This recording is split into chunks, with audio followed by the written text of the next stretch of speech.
तो अभी तक हमने देखा था कि लीन फॉर्मेशन को खोजने में कामयाब हो गया था और इसीलिए वो इसका यूज़ करके जावा कंट्री में वापस आने के लिए रेडी हो गया था। इसके बाद अगले सीन में हम देखते हैं कि लीन इसका यूज़ करने में कामयाब हो गया था और अब इसीलिए वो जावा कंट्री में आ गया था। लेकिन यहाँ पर आते ही वो अपना बदला लेने के लिए सोचने लगता है, इसलिए वो कहने लगता है कि टैंग क्लान, अब तुम मेरा सामना करने के लिए रेडी हो जाओ क्योंकि मैं तुम्हें बहुत ही बुरी तरीके से मारने वाला हूँ। इसके बाद हम देखते हैं कि वो अपने मस्कीटो को बाहर निकाल लेता है और वो इसका यूज करके यहाँ से आगे की तरफ जाने लगा था। लेकिन फिर वो कहने लगता है कि मैं तो 400 सालों के बाद यहाँ पर आया हूँ, जो कि वैसे तो कल्टीवेटर के लिए कोई लंबा टाइम नहीं है, लेकिन फिर भी मोटर के लिए इतने टाइम में बहुत सारी चीजें बदल जाती है। लेकिन तभी कुछ देर के बाद हम देखते हैं कि वो अपने घर के सामने आ गया था, जहाँ पर इसे देखते ही उसे इसके बारे में सारी चीजें याद आने लगती हैं। फिर हम देखते हैं कि वो अपने पेरेंट्स के साथ में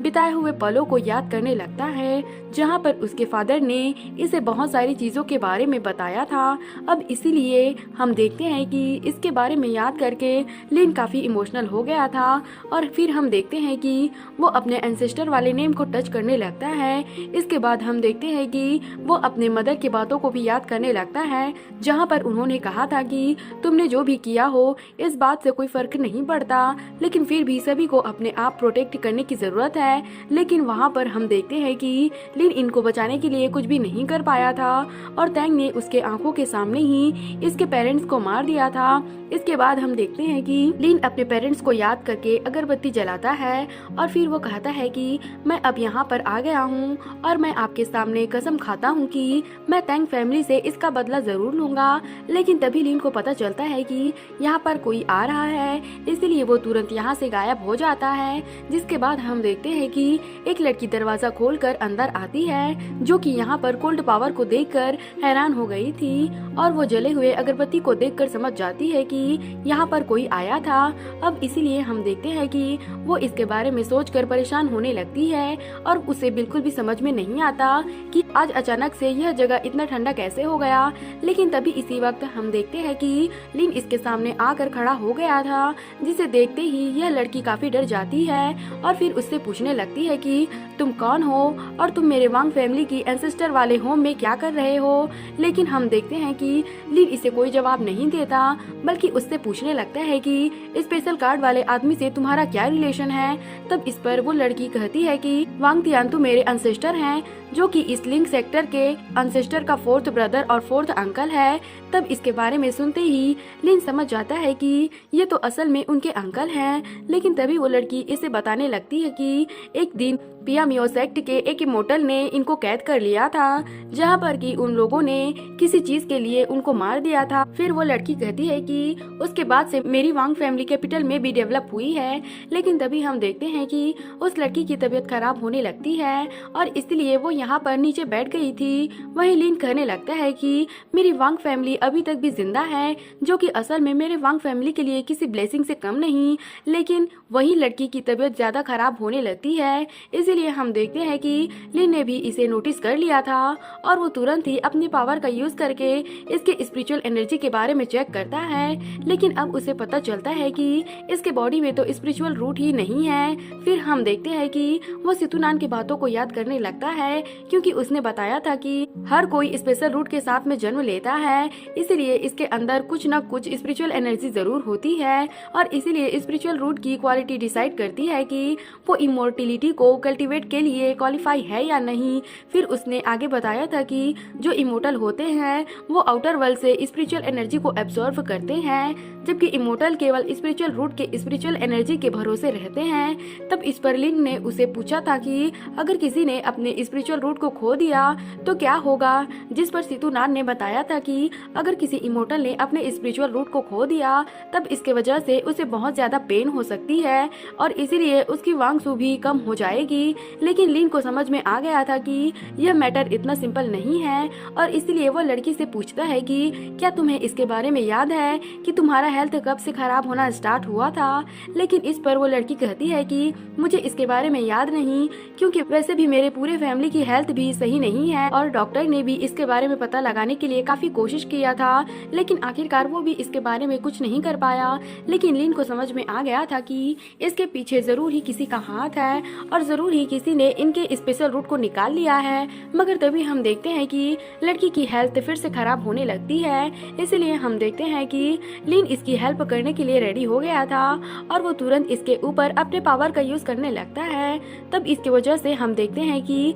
लड़की की कंडीशन फिर से सही हो गई थी और इसीलिए वो कहने लगती है कि आज मैंने पहली बार अपनी बॉडी को इतना लाइट फील किया है। इसीलिए हम देखते हैं कि वो लिन को इसके लिए थैंक यू भी कहती है। तभी लिन उससे कहता है कि अगर मैं सच में अपने बारे में बताऊं तो फिर ऐसा हो सकता है कि मैं तुम्हारा एंसेस्टर हूं। तब इसके बारे में सुनते ही वो लड़की पूरी तरह से हैरान हो जाती है और कहने लगती है कि क्या सच में मेरे वांग फैमिली के एंसेस्टर ने इमोर्टलिटी को कल्टीवेट किया है। फिर लिन उससे कहता है कि उस समय एक प्राइवेट स्कूल में मेरा अपॉइंटमेंट हुआ था जहां पर अगर कोई इमोर्टलिटी को कल्टीवेट करने में कामयाब हो जाता है तो फिर उसका काइंडनेस को रिपे करने के लिए डिसेंडेंट को प्रोटेक्ट करना होता है। अब इतनी बात करने के बाद हम देखते हैं कि लिन बाहर आ गया था जहां पर कि वो अपने पावर का यूज करने लगता है और इस तरह से उसने अपने मॉस्किटो को बाहर निकाल लिया था। लेकिन तभी हम देखते हैं कि इसे देखते ही वो लड़की पूरी तरह से हैरान हो गई थी। तभी लिन उससे अपने साथ में चलने के लिए कहता है, जिस पर लड़की उससे पूछती है कि कहां पर।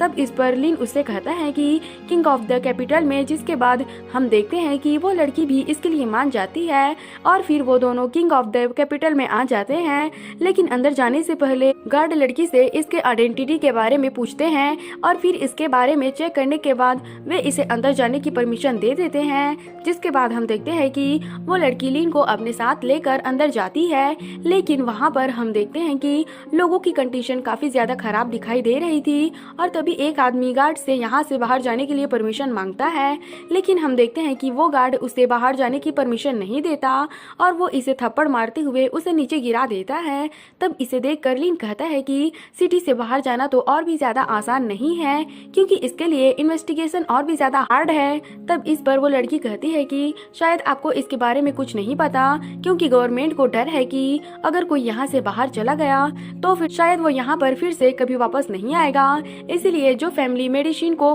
सेल करते हैं वो यहाँ से बाहर जाने के लिए अलाउ नहीं है। अब इसी तरह से हम देखते हैं कि लिन बात करते हुए काफी आगे आ गया था जहाँ वो देखता है कि लोगों की कंडीशन तो काफी खराब है और इसीलिए ऐसा लगता है कि यहाँ का किंग बहुत ही हार्ड हो गया है। इसके बाद हम देखते हैं कि वो अपने पावर का यूज करके सभी को चेक करने लगता है जहाँ पर उसे पता चलता है कि किसी के भी बॉडी में स्पिरिचुअल रूट नहीं है और इसीलिए हम देखते हैं कि वो इस बात से हैरान हो गया था। फिर वो कहता है कि यहाँ के तो सभी लोगों ने अपने स्पिरिचुअल रूट को खो दिया है। तब इसी बीच हम देखते हैं कि कोई लिन के ऊपर नजर रख रहा था जबकि लिन को इसके बारे में कुछ भी पता नहीं होता। वहीं हम देखते हैं कि वो लड़की लिन को अपने साथ लेकर कहीं पर आ गई थी जहाँ पर एक आदमी कहता है कि मिस आखिरकार आप यहाँ पर आ ही गई, लेकिन अब टीम लीडर मरने वाले हैं। तब इसके बारे में जानकर वो लड़की भी इस बात से काफी परेशान हो जाती है और वो ग्रैंड पा करते हुए तुरंत उस आदमी के पास में आती है। फिर हमें पता चलता है कि उसका नाम अंकल सियान है,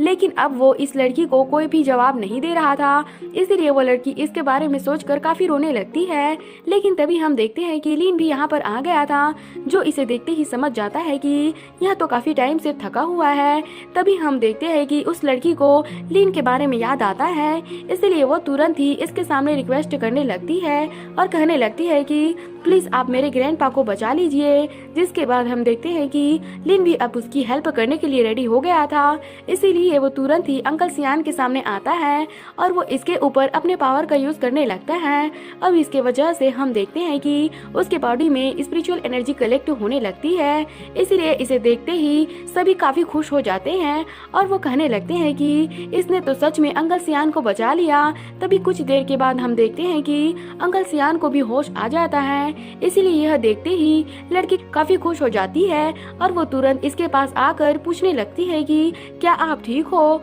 लेकिन तभी हम देखते हैं कि अंकल सियान की नजर लिन के ऊपर जाती है और वो इसीलिए पूछने लगता है कि यह कौन है। जिसके बाद हम देखते हैं कि लड़की ने उसे इसके बारे में सब कुछ बता दिया था, इसलिए इसके बारे में जानकर अंकल सियान कहने लगता है कि मैंने तो इसके बारे में उम्मीद ही नहीं किया था कि मेरे वांग फैमिली का कोई इमोर्टल एंसेस्टर अभी तक जिंदा है। अब इसीलिए हम देखते हैं कि इसके बारे में जानकर उसे भी हैरानी होने लगती है और वो कहने लगता है कि शायद इमोर्टल को इसके बारे में कुछ भी नहीं पता होगा, क्योंकि मैंने तो सुना था कि आज से कई डिकेड पहले फेरी वर्ल्ड में बहुत सारा फेरबदलाव हुआ था, जिसकी वजह से यहाँ के सभी लोग इस तरह से हो गए हैं। लेकिन मुझे यकीन है कि असल में कोई प्लेग नहीं है, मगर फिर भी मुझे समझ में नहीं आता कि आखिरकार यह क्यों हुआ। तब इसके बारे में सुनकर लिन कहता है कि अब आपको इसके बारे में चिंता करने की जरूरत नहीं है, क्योंकि अब आपकी हेल्प मैं करूंगा। इसके बाद हम देखते हैं कि लिन बाहर आ गया था, जहां पर कि वो अपने पास वाले 4 टॉप ग्रेड वाले स्पिरिचुअल स्टोन का यूज करने लगता है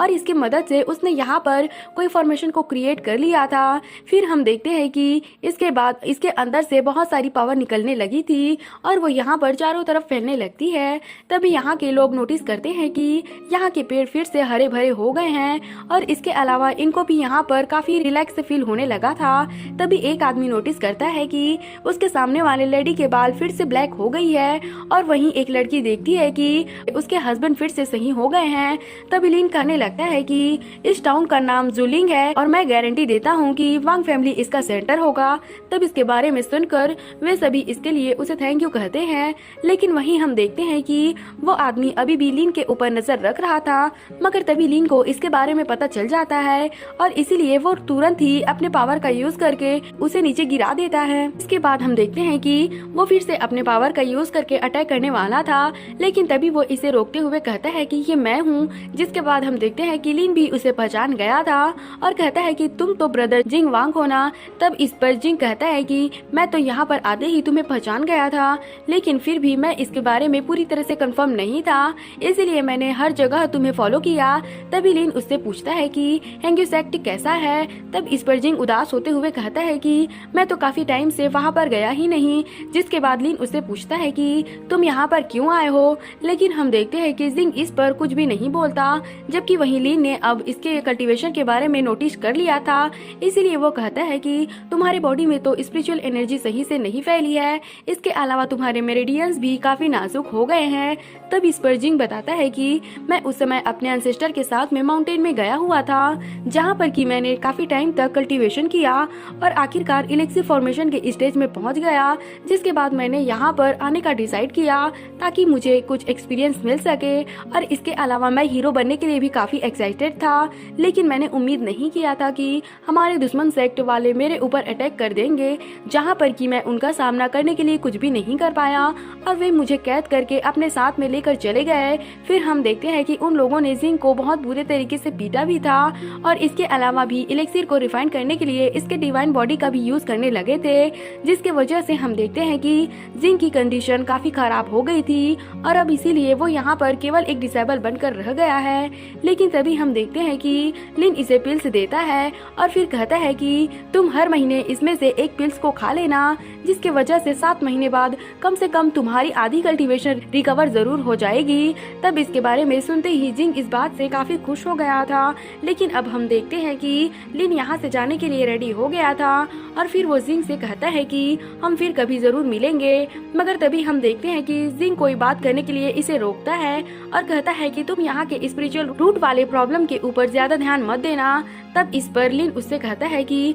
क्या ये मैटर टियानडाओ से जुड़ा है, लेकिन हम देखते हैं कि जिंग इसके बारे में बात करने से भी डर रहा था, इसलिए वो लिन से कहता है कि तुम इसके बारे में जितना कम जानो उतना सही है, क्योंकि टियानडाओ सेक्ट ने सभी के स्पिरिचुअल रूट को निकाल लिया है और इसीलिए ऐसा लगता है कि उनके पीछे कोई ना कोई जरूर होगा। मगर तभी उसे लगता है कि यहाँ पर कोई आने लगा था, इसीलिए जिंग उससे काफी डर जाता है और फिर कहता है कि वे यहाँ पर आ गए। तभी हम देखते हैं कि एल्डर हु अपने लोगों के साथ में यहाँ पर आ गया था, जो कि अपने पावर का यूज करके सभी लोगों को टॉर्चर करने लगता है और फिर वो कहने लगता है कि यहाँ के लोगों को एलेक्सिर देने की हिम्मत किसकी हो गई, और इसके बाद वो अपने और ज्यादा पावर का यूज करके इनको टॉर्चर करने लगता है। लेकिन तभी हम देखते हैं कि लिन इनको बचाने के बाद इनको यहाँ से जाने के लिए कहता है, लेकिन वहीं अब एल्डर हु लिन के ऊपर काफी गुस्सा हो गया था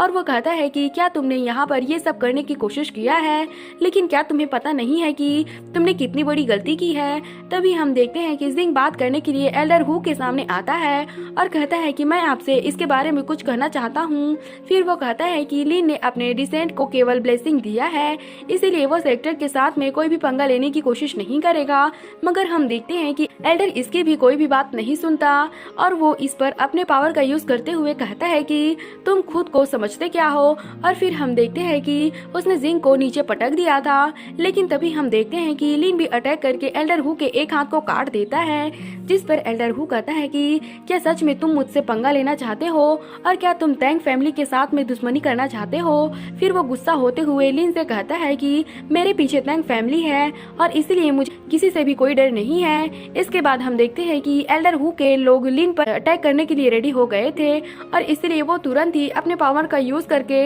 इस पर अटैक भी कर देते हैं। तब इसे देखते ही जिंग काफी परेशान हो गया था और फिर वो कहने लगता है कि यह तो 6 स्किल गर्निंग फॉर्मेशन है, इसीलिए वे 6 स्किल फॉर्मेशन के अंदर वाले बॉडी को खा जाते हैं और इसीलिए इसका अटैक से बच पाना पूरी तरह से इम्पॉसिबल है। तभी हम देखते हैं कि उन्होंने इसके फॉर्मेशन को पूरी तरह से एक्टिवेट कर लिया था, लेकिन इसके बाद भी लिन को इसके बारे में कोई चिंता नहीं होती और वो तुरंत ही लीगू को बाहर निकाल लेता है, जो कि यहाँ पर बाहर आने की वजह से काफी खुश होता है और वो कहने लगता है कि ये तो काफी अच्छी चीज है और मैं काफी टाइम से इसे ही मिस कर रहा था। इसके बाद हम देखते हैं कि वो तुरंत इन पर अटैक कर देता है और फिर वो इनके एनर्जी को एब्जॉर्ब भी करने लगा था, इसीलिए वे सभी अब इसके सामने कुछ भी नहीं कर पाते और लीगू ने इन सभी को बहुत ही आसानी से मार दिया था। तब इसे देखते ही एल्डर हु इस बात से पूरी तरह से हैरान हो जाता है और वो कहता है कि ये कैसे हो गया। इसके बाद वो लिन से पूछता है कि तुम कौन हो, लेकिन हम देखते हैं कि लिन कुछ भी नहीं कहता और वो तुरंत इस पर अपने पावर का यूज करने लगता है